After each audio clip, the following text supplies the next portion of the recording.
xm.com Tutorial MT4 MT5 Cara untuk mengesahkan akaun dagangan anda.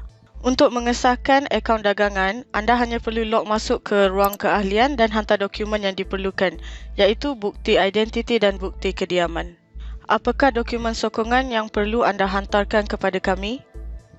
Untuk pengesahan akaun, anda perlu menghantar dua dokumen, bukti identiti dan bukti kediaman. Untuk bukti identiti, anda hendaklah menghantar satu salinan pasport berwarna, bukan hitam putih, yang sah atau lain-lain dokumen pengenalan rasmi yang dikeluarkan oleh pihak berkuasa, seperti lesen memandu atau kad pengenalan. Kedua-dua bahagian muka dokumen pengenalan hendaklah jelas. Dokumen yang anda berikan juga mestilah berkualiti tinggi dan memaparkan muka surat penuh. Dokumen pengenalan anda hendaklah mengandungi nama penuh dan tarikh lahir. Untuk bukti alamat kediaman, anda hendaklah menghantar satu bil utiliti terkini seperti bil elektrik, gas, air, telefon, internet atau penyata akaun bank bertarikh dalam 6 bulan terkini dan mengesahkan alamat pendaftaran anda.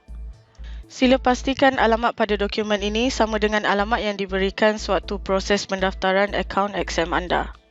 Dokumen yang anda berikan juga mestilah berkualiti tinggi dan memaparkan muka surat penuh. Bagaimana anda boleh menghantar dokumen sokongan kepada kami?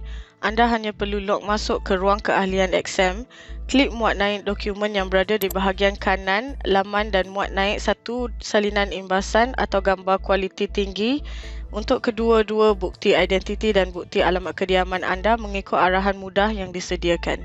Sebaik saja dokumen sokongan anda telah disahkan, anda boleh mula berdagang lebih 300 instrumen yang disediakan oleh XM untuk membuat pengeluaran dari akaun dagangan dan mendapat manfaat dari pelbagai perkhidmatan. Terima kasih atas perhatian anda.